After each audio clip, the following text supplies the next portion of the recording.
Overhauling के लिए ऊपर लाया गया था, जिसको मार्चिंग करके नीचे ले जाया जा रहा। तो मार्चिंग के दौरान जब उसका केबल लास्ट हो गया तो फिर हम लोग गेट एंड शिफ्टिंग करेंगे, जैसे ज़रूरत पड़ेगा तो उसका गेट एंड शिफ्टिंग किया गया। गेट एंड शिफ्टिंग के बाद में फिर केबल कनेक्शन हुआ और पावर चार्ज हुआ। पावर चार्ज करने के बाद यह देखा गया कि रोटेशन मशीन का उल्टा है। तो रोटेशन को सीधा करने के लिए हम लोग जो जनरली करते हैं, गेट एंड का आइसोलेटर काटा गया और दो फेज को इंटरचेंज करने का काम इलेक्ट्रीशियन के द्वारा किया गया। इलेक्ट्रीशियन वहाँ हीरालाल राही करके नाम उनका था। उनका 20 साल का अनुभव है, 2000 का अपॉइंटमेंट है उनका, कैटेगरी 4 इलेक्ट्रीशियन, ठीक है। वहाँ एक इलेक्ट्रिकल सुपरवाइजर भी थे। तो आइसोलेटर काटने के बाद जब वो कनेक्शन करने गए तो उसी समय जब वो लाइव मतलब जो कंडक्टर को उनको खोलना था इंटरचेंजिंग के लिए, उसमें वो आइसोलेटर काटे लेकिन वो पावर कटा नहीं। अब सोच सकते हैं पावर कटा नहीं और लाइव कंडक्टर को नेकेड हैंड से वो खोलना चाहे, और उसी समय उनको बिजली का झटका लगा। जो भी इमीडिएट फर्स्ट एड होता है वो देने के बाद उनको जस्ट ऊपर लाया गया और हॉस्पिटल ले जाया गया, जहाँ पर उनका डॉक्टर उनको डिक्लेयर किया कि वो एक्सपायर है। तो इस दुर्घटना से हम लोग क्या सीख ले रहे हैं, या फिर इस तरह की दुर्घटना की पुनरावृत्ति कहीं भी किसी भी कोलियरी में किसी भी इलेक्ट्रीशियन के द्वारा, या इलेक्ट्रिकल सुपरवाइजर हो या जो भी इलेक्ट्रिकल हेल्पर भी हेल्प करते हैं साथ में, तो उनके द्वारा इस तरह की घटना को दोबारा होने से रोका जाए, इसके लिए हम लोग ईडी सेफ्टी जो है कोल इंडिया और हम लोग के नोडल ऑफिसर हैं श्री राहुल सरकार साहब, उनका एक मैसेज आया, ठीक है, कि ये दुर्घटना इस तरह की हुई है जो बहुत ही मतलब बोला जाए तो बहुत ही छोटा सा भूल है, लेकिन इतना बड़ा वो दुर्घटना अंजाम में आया और हम लोगों ने एक एम्प्लॉय को अपना खो दिया। जो भी है उस आदमी का तो भरपाई हम लोग कर नहीं सकते हैं। तो आगे से भविष्य में इस तरह की दुर्घटना की पुनरावृत्ति ना हो, इसके लिए हम लोगों को एक इंस्ट्रक्शन आया कि आप सभी इलेक्ट्रिकल सुपरवाइजर हैं या इलेक्ट्रीशियंस हैं या इलेक्ट्रिकल में जो भी काम कर रहे हैं लोग, उनको इस घटना के बारे में बताया जाए और हम लोग जो आवश्यक सावधानी है जो लेते हैं, और अगर ज़रूरत है तो और कुछ लेना है प्रिकॉशन, उसको हम लोग देखेंगे कि हम लोग कहाँ इस तरह की घटना जो घटना हुई है इसमें कहाँ लैक हुआ है, किस जगह कमी हुई है जिसके चलते ये घटना हुआ है, तो उस कमी को हम लोग दूर करेंगे। और हम लोग चाहेंगे कि भविष्य में इस तरह की घटना कहीं भी दोबारा ना हो। प्राइम इंसिडेंट में वही पता चला कि आइसोलेटर जो लगाया हो इलेक्ट्रीशियन या जो भी इलेक्ट्रिकल सुपरवाइजर लगाए होंगे वो प्रॉपर नहीं लगा, फेल हो गया। और मार्चिंग का काम है, मशीन तो चलाना नहीं था, तो उसमें हम लोग क्या करते हैं, जल्दबाजी करते हैं, कह रहे केवल शिफ्टिंग तो करना, फिर तो तुरंत खोल के फिर आगे ले ही जाएंगे, तो चलो जल्दी से गेट एंड से पावर काटो और फिर कनेक्शन करो, बढ़ाओ, फिर केबल चला जाएगा तो फिर गेट एंड को आगे बढ़ाओ। तो जल्दबाजी एक कारण हुआ। दूसरा, कहीं कहीं हमारा जो मैकेनिज्म है वो फेल हुआ। तीसरा, हम लोग जो वर्कमैनशिप है हमारा या जो भी वहाँ का वर्कमैनशिप रहा उसमें कहीं कहीं फेल्योर हुए, जो इसके कारण इतनी बड़ी घटना हुई। तो सबसे आप लोगों से हमारे इलेक्ट्रिकल सेफ्टी ऑफिसर हैं सुबोध कुमार साहब, ये आप लोगों के साथ में चर्चा करेंगे कि वहाँ पर जो घटना हुई है उसका पॉसिबल रीजन क्या क्या हो सकता है, क्या क्या कारण हुआ होगा जिसके चलते ये घटना हुई है, और हम लोग भविष्य में क्या क्या प्रिकॉशन लेकर के इस तरह की घटना को रोक सकते हैं, टाल सकते हैं। क्योंकि कोई मैकेनिकल इंसिडेंट होता है, एक्सीडेंट होता है, तो मैकेनिकल में क्या छोटा मोटा इंजरी होता है, छोटा मोटा चोट लगता है, लेकिन इलेक्ट्रिकल एक्सीडेंट आप लोग समझ ही रहे हैं, कोई आपको कोई टाइम नहीं देगा, कोई मौका नहीं देगा, और बहुत बड़ा इंसिडेंट मतलब उसका मेजर रिजल्ट आता है। तो इसलिए हम लोगों को कोई भी हड़बड़ी नहीं करना है, कोई भी काम में जल्दबाजी नहीं करना है। ऐसा नहीं सोचना है कि अरे 1 घंटा का काम है, आधे घंटे का काम है, जल्दी कर रहे हैं तो टेम्पोररी कोई अरेंजमेंट कर लिए, जल्दबाजी को जुगाड़ कर लिया और काम करके फिर उसको हम लोग जल्दबाजी में कोई सेफ्टी को बाईपास कर दी और हम लोग काम करना चाहिए। तो सुबोध कुमार साहब से मेरा रिक्वेस्ट है कि वो बताएंगे ये घटना का क्या पॉसिबल रीजन हो सकता है और उससे हम लोग कैसे भविष्य में बच सकते हैं। साथ ही हम लोग एक ओपन डिस्कशन भी करेंगे, आप लोग भी अपना राय दीजिएगा, आप लोग का काम करने का तरीका क्या है, क्या वो तरीका सही है या क्या उसमें हम लोग कुछ सुधार का गुंजाइश है, तो उस पर भी हम लोग थोड़ा सा चर्चा कर लेंगे। क्योंकि हमारा माइस तो बहुत बड़ा है और धीरे धीरे ये माइस और बड़ा होते जा रहा है। खास करके अगर हम 15 सिम देखें तो धीरे धीरे माइस काफ़ी लंबा चौड़ा हो जा रहा है। तो हमारा सर्किट, इलेक्ट्रिकल सर्किट भी तो एक्सटेंड कर रहा है उसी हिसाब से। तो उस हिसाब से अगर हम लोग आगे से सावधान रहें, सतर्क रहें, तो हम लोग जरूर इस तरह की घटना को होने से रोक सकते हैं। क्योंकि ये बहुत बड़ा घटना ऐसा नहीं हुआ कि अचानक से हो गया, कहीं ना कहीं कुछ फेलियर हुआ जिसके चलते घटना हुई। तो सुबह साहब से मेरा रिक्वेस्ट है फिर से कि एक बार सबको थोड़ा सा बताएंगे क्या कारण हुआ। धन्यवाद जो आप लोग इतनी अच्छी संख्या में यहाँ पर आए हैं एक ओपन डिस्कशन के लिए। सबसे पहले हम लोग एक थोड़ा ब्रशअप कर लेंगे कि मेन इलेक्ट्रिकल काम तो होता है, ठीक है, बट वहाँ पर जो एक इंसिडेंस हो जाता है तो वहाँ कहीं ना कहीं कुछ फेलियर ज़रूर होता है। या तो हमारा खुद का पर्सनल कुछ फेलियर हो, या जो सिस्टम हम लोग यूज कर रहे हो उसमें कुछ खामी हो। क्योंकि सबसे पहली बात, हम अगर बिजली में काम कर रहे हैं तो सबसे बड़ी बात है कि वो हमको दिखता नहीं है। मैकेनिकल जॉब है तो हमको वहाँ पर जो पॉसिबिलिटीज़ है, जो डेंजर का, वो हमें दिखता है। बट जो इलेक्ट्रिकल है वो हम अपने प्रैक्टिस के हिसाब से काम करते हैं। जैसे ये इंसिडेंट जो हुआ उसमें जो इलेक्ट्रिशियन थे उन्होंने आइसोलेटर काट दिया, तो एक उनका माइंड में ये सेटअप हो गया कि मैंने आइसोलेटर काट दिया, अब मैं इस पर काम कर सकता हूँ।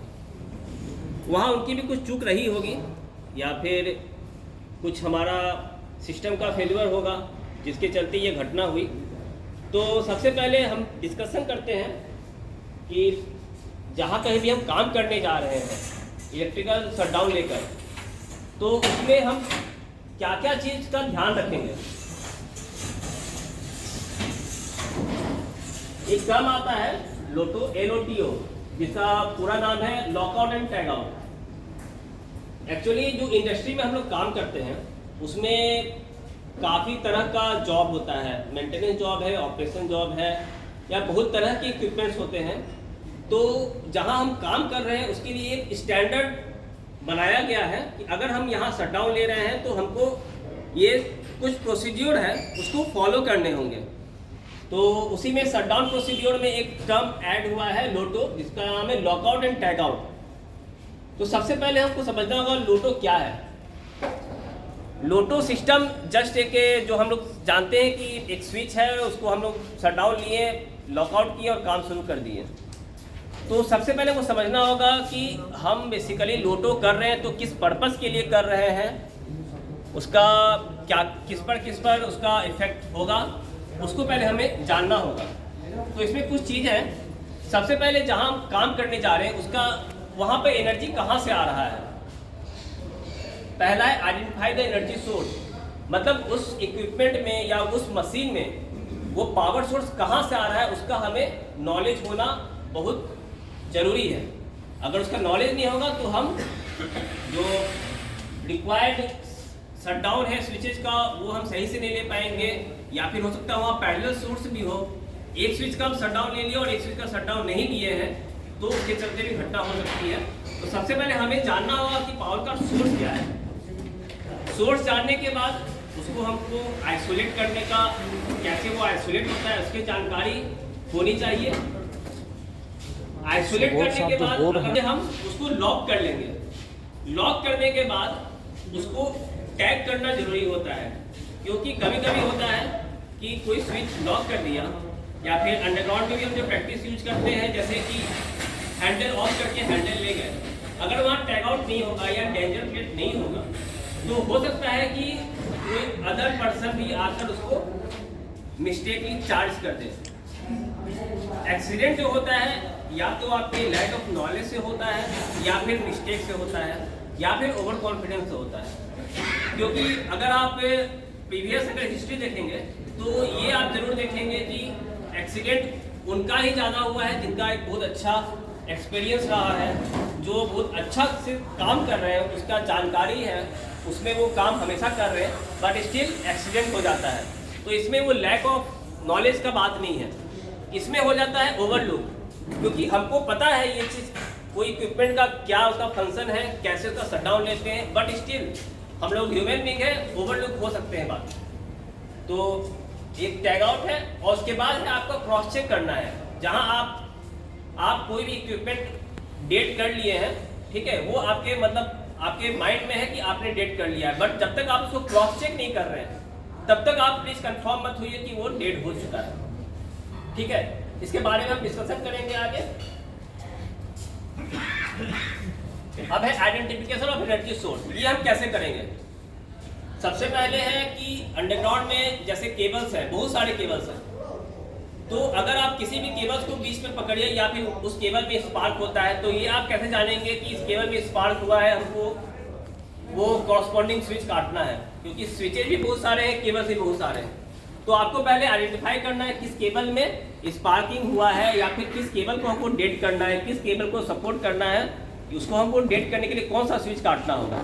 तो उसके लिए हम पहले कैसे करेंगे, आप जब इंस्टॉल कर रहे हैं केबल, LT केबल्स है, ST केबल्स है, जब आप इंस्टॉलेशन कर रहे हैं उस समय आपको प्रॉपर टैगिंग करना बहुत ज़रूरी है एक रेगुलर इंटरवल पर। आप ये भी कर सकते हैं, एक आप आइडेंटिफिकेशन जंक्शन बना सकते हैं, वहाँ पर आप जितने केबल्स गए हैं वहाँ पर आप सारे केबल्स का टैगिंग कर दें, ताकि आप किसी भी केबल को ट्रेस करना है तो करीब आप 20 मीटर पीछे जाकर देख लें कि ये केबल में क्या टैग लगा हुआ है, इसका पावर सोर्स कहाँ है।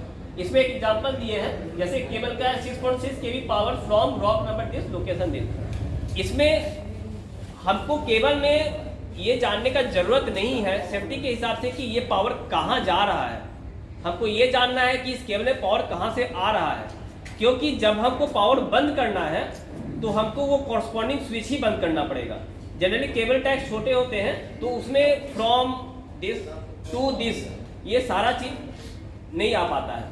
तो आप उस स्विच का सीरियल नंबर लिखिए जो इस केबल को एनर्जाइज कर रहा है, उस स्विच का लोकेशन लिखिए जहां पर ये स्विच आपका अवेलेबल है। एक और है आपका, जैसे ये पोल है आपका, जैसे कॉलोनी में वेरियस पोल है, होता है कि पोल में कुछ स्पार्क हुआ, केबल कंडक्टर गिर गया, अब वो पोल किसको चार्ज कर रहा है, कहाँ से पावर आ रहा है, ये किसी को पता नहीं रहता है। ये जब तक आपका सुपरवाइजर नहीं जाएगा या फिर कोई ट्रेस नहीं करेगा तब तक पता नहीं चलेगा कॉलोनी में। तो वो केबल में वो जो पोल है, पोल में हम लोग आपका कोडिंग कर देते हैं, जैसे ये F29/2 है, मतलब हुआ ये फीडर नंबर 29 है, सब स्टेशन का फीडर नंबर 29 है, पोल नंबर 2 है, तो इसका लोकेशन पता चल गया। अगर इसमें हमको काम करना है, सपोज इसमें कोई आदमी ओवरहेड में काम करना चाहेगा, तो इससे ये पता कर लेगा कि हमको कौन सा फीडर को ऑफ करना है, आइसोलेट करना है, या किस लोकेशन पर हम काम कर रहे हैं। किसी को कम्युनिकेट भी करेगा कि पोल नंबर 2 में ये प्रॉब्लम हुआ है, तो उस लोकेशन पर आपका आदमी पहुंच जाएगा। तो प्रॉपर केबल टैगिंग या प्रॉपर कोडिंग वो सबसे ज़्यादा इम्पॉर्टेंट है। तीसरा है आपका सिंगल लाइन डायग्राम। एक तो हो गया कि आपको केबल में पावर कहाँ से आ रहा है वो आपको पता है, बट अगर आप किसी सबस्टेशन में गए हैं, सरफेस में गए हैं या अंडरग्राउंड में गए हैं, वहाँ बहुत जगह पावर डिस्ट्रीब्यूट हो रहा है, ठीक है, बट अगर वहाँ पर सिंगल लाइन डायग्राम नहीं होगा कि किस स्विच से कहाँ पावर गया है, तो वहाँ पर हो सकता है शटडाउन लेने समय आपका मिस्टेक हो सकता है। तो ये जब आपका इंस्टॉलेशन हो रहा है या फिर अगर आपका पावर कहीं चेंज हुआ, उसी समय आपको सिंगल लाइन डायग्राम को भी अपडेट कर लेना होगा। प्लस आपका है केबल हैंगिंग जब करते हैं तो प्रॉपर केबल हैंगर में क्या है, केबल बहुत सारा क्या होता है एक दूसरे में उलझा रहता है, तो आप अगर ट्रेस भी करते आ रहे हैं तो आपको केबल जो आप पकड़ के आ रहे हैं वो सही में आपका ट्रेस नहीं हुआ है, केबल इंटरचेंज हो गया ट्रेसिंग के समय। तो केबल हैंगिंग के समय, इंस्टॉलेशन के समय ये सबका ध्यान रखना जरूरी है। अब आपका आइडेंटिफिकेशन हो गया है एनर्जी सोर्स का, अब आइसोलेशन कैसे करेंगे। सबसे पहले जब आप किसी में काम करने जा रहे हैं, अगर सरफेस से आपको शटडाउन लेना है तो वहाँ पर अंडरग्राउंड में ये बहुत ज़्यादा फॉलो नहीं हो पा रहा है अभी।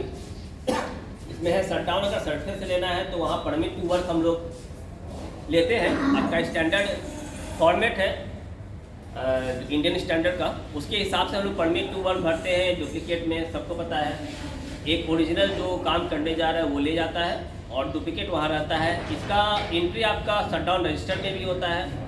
शटडाउन रजिस्टर में होने का पर्पस ये है कि जो शटडाउन कुछ लंबा चला, सपोज 15 दिन 20 दिन चला, तो अगर शटडाउन रजिस्टर देख लेंगे तो उसे पता चल जाएगा क्लियरली कि ये शटडाउन नंबर आपका क्लियर नहीं हुआ है।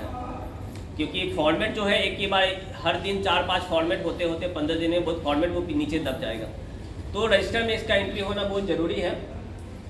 इसके बाद जब आपका शटडाउन हो गया, रिटर्न अगर फॉर्मेलिटी हो गई, तो ऑफ आइसोलेट करने से मैं प्रॉपर पीपीई यूज करके आप उस स्विच को ऑफ और आइसोलेट करेंगे और इसके बाद जो परमिट है उसको इशू कर देंगे।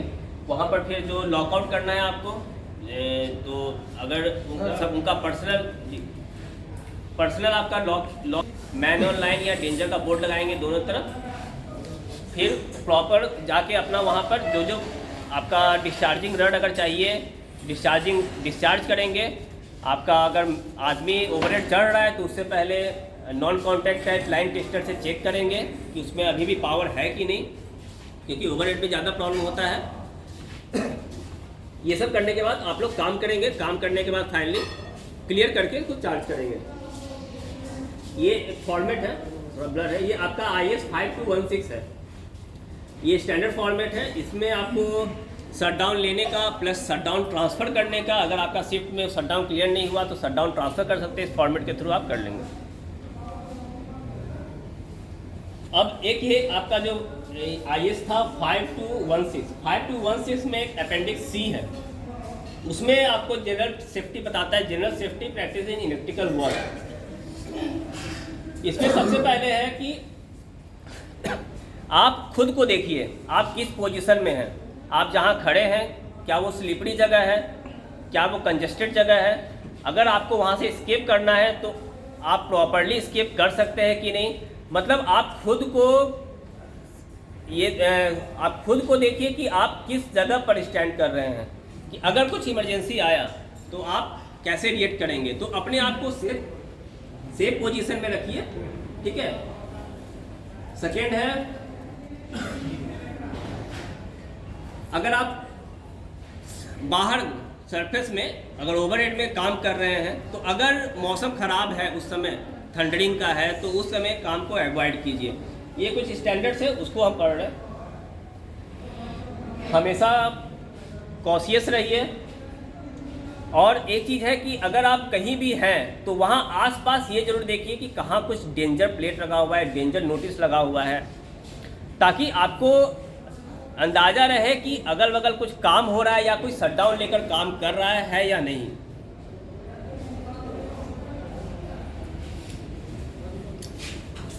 पर्सनल अपैरल, मतलब अगर आप काम करने गए हैं तो आपको लूज क्लोथिंग्स नहीं पहनने हैं।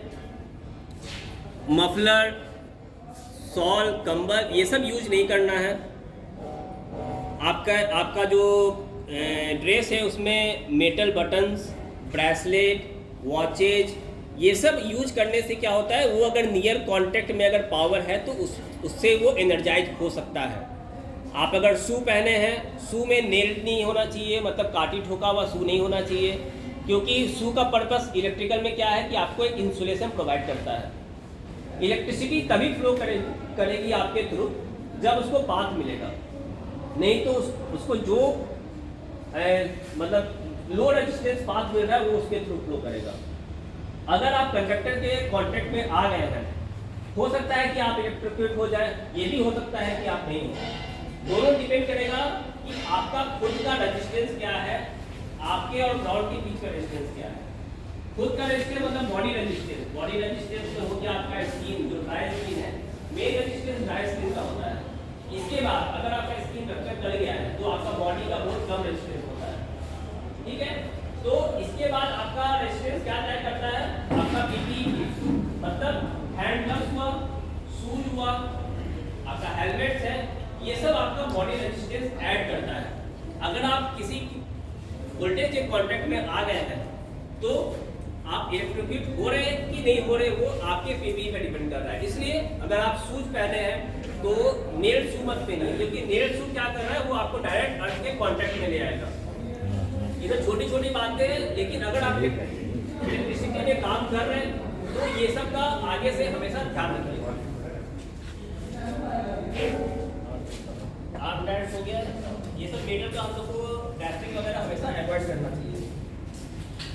मेटल की चेन, आपका रिंग्स, चेन, ये सब को जब हम इलेक्ट्रिकल काम कर रहे हैं तो इसको ना ही पहने तो अच्छा है हमेशा के लिए। Fit everything at light. Suppose अगर आप बैठे हुए ऊपर से कोई तार टूट के नीचे गिर गया है तो आप हमेशा उसको हमेशा लाइट कर सकते हैं। भले उसका पावर बंद है बट उसको हमेशा लाइट कीजिए जब तक आप कंफर्म नहीं हुए कि उसका पावर, मेरी जानकारी में उसका पावर बंद हुआ है तब तक वो लाइट है, ठीक है। क्योंकि आप नहीं कर सकते हैं कि उसमें पावर आपको दिखेगा नहीं, बट अगर इन केस यहाँ पर होता है कोई उतार के रखा हुआ काम के लिए तो आप इलेक्ट्रोक्यूट हो सकते हैं। Think before you act. जैसा अभी हम बोले कि हर चीज को लाइव लेना है, लाइव कंसल्ट करना है जब तक आप उसको डेट से नहीं किए हैं या फिर आप रिलायबल नहीं है कि वो उसका शटडाउन लिया हुआ है प्रॉपर या कोई ऑथराइज पर्सन है। और दूसरी बात है कि जब कोई इलेक्ट्रिकल में काम कर रहा है तो उसका जो एक टीम बना रहता है, इसमें इलेक्ट्रिशियंस होते हैं, हेल्पर्स होते हैं, वो आपस में डिस्कशन करते हैं। बट अगर कोई आता जाता आदमी उसको टोक रहा है या कुछ कर रहा है तो उसका क्या होता है, ध्यान भटक सकता है। ध्यान भटकने में मिस्टेक हो सकता है। अगर ओवरहेड में काम कर रहा है तो वो गिर सकता है, या फिर कुछ कंजेस्टेड जगह जैसे अंडरग्राउंड में स्विचेज होते हैं 550 के कंजेस्टेड होते हैं, उसमें भी उसका ध्यान भटकेगा तो कुछ एक्सीडेंट्स हो सकते हैं। इसलिए जब कोई काम कर रहा है तो उसको पीछे से टोक के मत जाइए, ठीक है। उसका हेल्पर है, उसको कुछ इंस्ट्रक्शन, ये कुछ बोल रहा है, ये तो सुपरवाइजर इंस्ट्रक्शन दे रहा है, वो एक अलग चीज है। बट अवॉइड कीजिए अननेसेसरी डिस्कशन का। डेंजरस वोल्टेज क्या है? हाई वोल्टेज, लो वोल्टेज, सारा वोल्टेज डेंजरस है। 12 वोल्ट, 15 वोल्ट, 24 वोल्ट, सारा वोल्टेज डेंजरस है, ठीक है। क्योंकि ये आदमी वोल्टेज से ज़्यादा इफेक्ट नहीं होता है, उसके थ्रू करंट कितना फ्लो किया वो ज़्यादा इफेक्ट करता है। लो वोल्टेज, अगर आप 15-24 वोल्ट भी लो वोल्टेज, अगर आप वेट स्किन से पकड़े हैं, बिल्कुल आपका पैर में कुछ नहीं है, उसके थ्रू भी आपको शॉक लग सकता है। इसलिए सारा वोल्टेज डेंजरस है। एसटी तो है ही, एलटी 550, 110 सारा वोल्टेज डेंजरस है। इसलिए उसमें कुछ नहीं, एलटी में काम कर रहे हैं तो किसी तरह से काम कर लिए। डेंजरस एरिया, आप जहां काम कर रहे हैं उसके आसपास और कोई लाइफ पार्ट है नहीं है, उसका आपको इंफॉर्मेशन होना चाहिए। ये नहीं है कि हम एक ओवरहेड में चढ़े हुए हैं, बगल से लाइन गया हुआ है, हम तो जिसमें चढ़े हुए उसका शटडाउन ले लिए हैं, बगल का शटडाउन नहीं है, उसको अवॉइड कीजिए। आप पहले अपने एरिया सराउंडिंग को देखिए और पता कीजिए कि वो डेड है या लाइव है। अगर लाइव है तो कोशिश कीजिए कि उसका शटडाउन ले।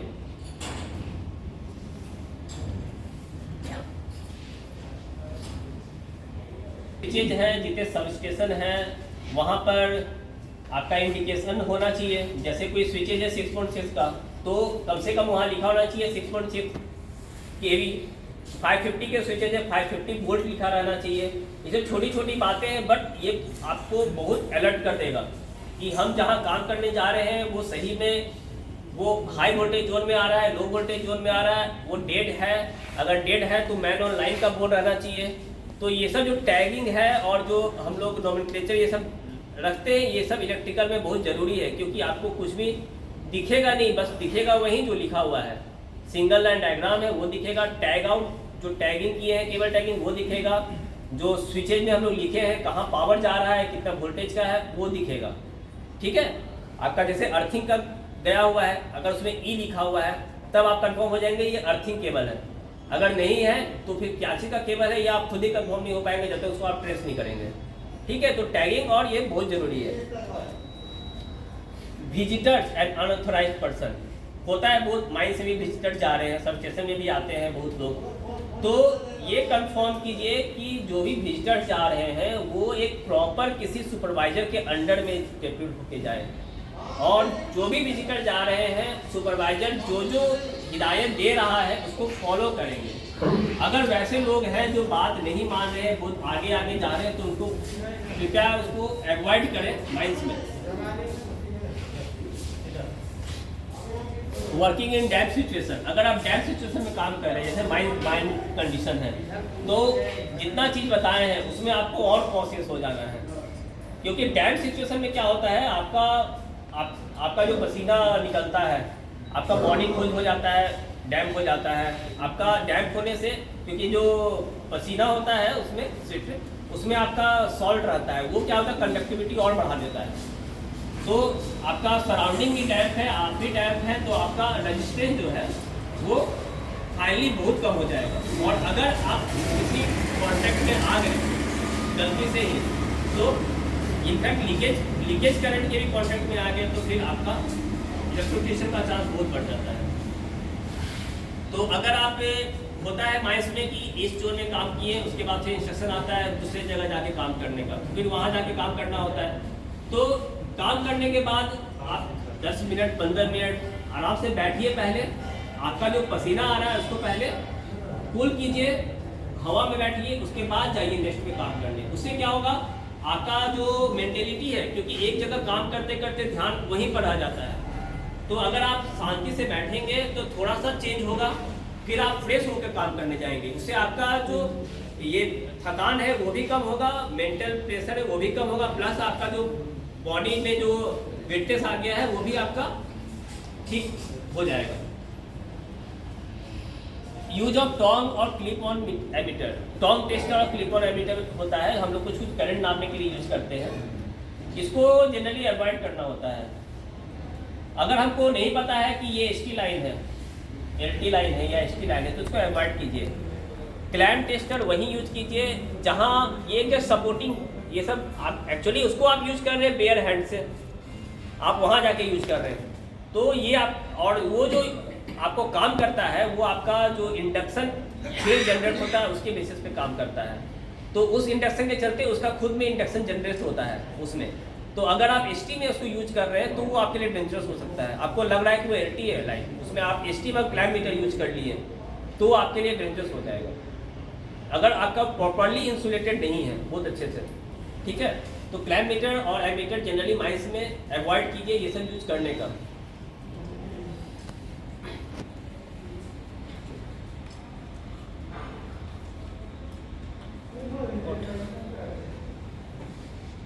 इसमें है ये पोर्टेबल इक्विपमेंट जो है हमारे, उसमें लूज वायरिंग्स को हमेशा देखना है, या फिर उसका प्रॉपर अर्थिंग है कि नहीं, क्योंकि पोर्टेबल इक्विपमेंट में हम लोग तो जो इंस्टॉल कर दिए उसमें तो अर्थिंग हमेशा रहता है, लेकिन जो पोर्टेबल इक्विपमेंट जो यहाँ से उठा के वहाँ कर रहे हैं, वहाँ पे पावर देने के बाद अर्थिंग ध्यान से उतर जाता है।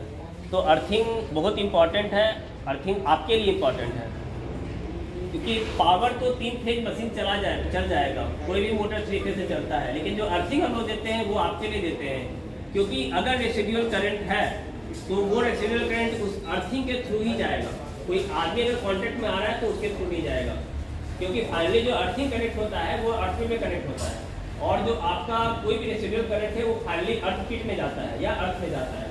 अगर वो अर्थिंग नहीं है और अगर आप उसको टच कर रहे हैं तो वो आपका बॉडी का जो पाथ है उसको फॉलो करेगा और वो अर्थ में जाएगा, और उस बॉडी के पाथ को फॉलो करने पर वो डिसाइड करेगा कि वो करंट कहाँ से फ्लो किया। अगर आप इस साइड से टच किए और ये आपका पैर ज़्यादा अर्थ है तो ये फ्लो करेगा ये पाथ से, ये पाथ में आपका हर्ट आएगा, ठीक है। अगर ये आपका पैर टच है अर्थ से, अर्थ हो रहा है, तो आपको फॉलो करेगा ये पाथ, उसमें आपको हो सकता है कि कम झटका लगे, तो वो आप श्योर नहीं हो सकते हैं कि वो क्या पाथ फॉलो करेगा, इसलिए श्योर रहिए कि अर्थिंग हमेशा रहे, ठीक है।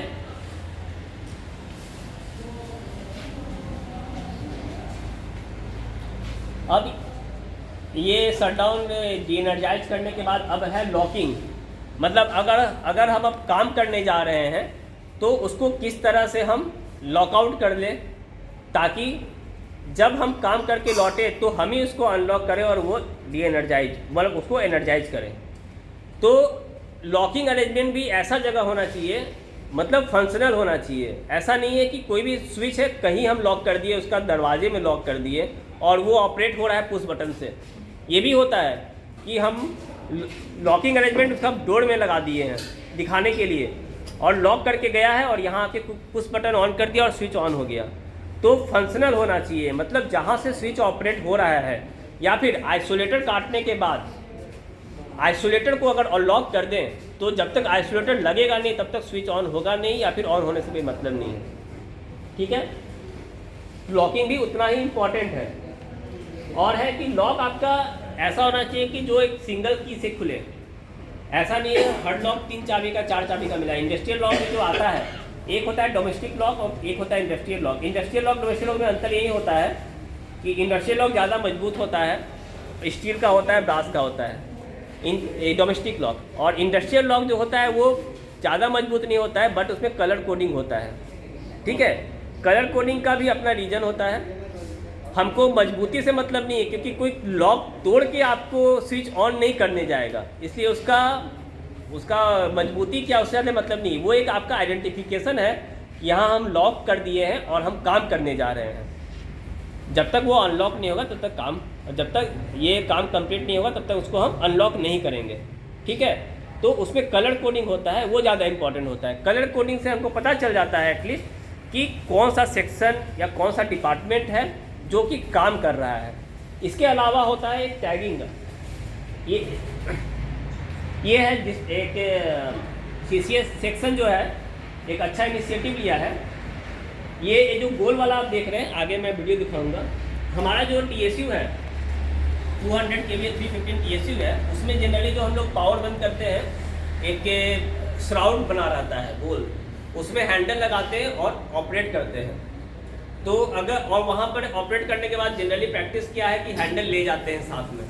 ठीक है, पहले आदमी भी बैठाते थे, अब मैन पावर का प्रॉब्लम है या कुछ हो सकता है कि आदमी हम हटा लिए, हैंडल भी ले गए हैं। अब अगर यहाँ पर उससे 2 सोर्स पे पावर गया हुआ है, एक सोर्स पे हम काम कर रहे हैं, दूसरा सोर्स का ही पावर बंद है।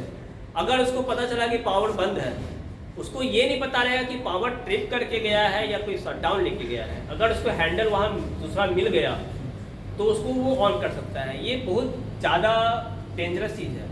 ठीक है, क्योंकि नेक्स्ट आदमी किस पोजीशन में है उसको ये पता नहीं है। तो इसमें एक है, ये आपका एक श्राउड जो है, श्राउड कवर करने वाला है, आगे वीडियो दिखाएंगे। उसमें ये हाइस टाइप, ये आपका लोटो है, वो जो है येलो वाला, उसको उस पर क्लैम्प करके और उसमें हम लॉक कर देंगे। ये जो लॉक है, लॉक में सबका फोटो लगा हुआ है अभी। ठीक है, यानी कि जो लॉक करके गया, एटलीस्ट जो आदमी दूसरा आएगा उसको ये पता चल जाएगा कि कौन लॉक करके गया है। अगर उसको पावर का ज़रूरत है तो वो जाके उससे कम से कम बात कर सकता है।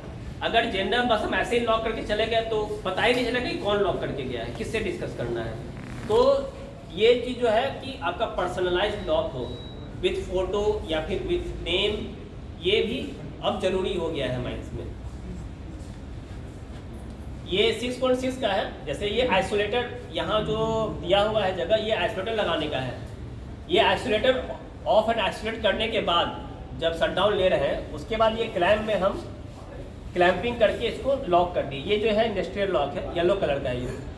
तो इसमें एक साथ 6 लॉक लग सकते हैं। उसमें है जो उसमें 4 लॉक लग सकता है, इसमें 6 लॉक लग सकते हैं। मतलब इसमें 6 लोग लॉक करके जा सकते हैं। जब तक सारा लॉक नहीं अनलॉक होता है तब तक ये क्लैम्प नहीं निकलेगा, और जब तक ये क्लैम्प नहीं निकलेगा तब तक कोई भी इसको चार्ज नहीं कर पाएगा।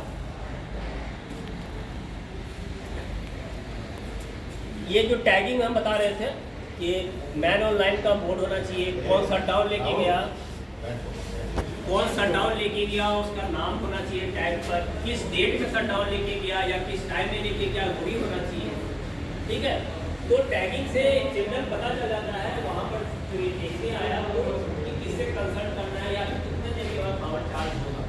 टैगिंग में जनरली यही लिखा जाता है कि कितना ड्यूरेशन का शटडाउन है, कितना डिले रहेंगे।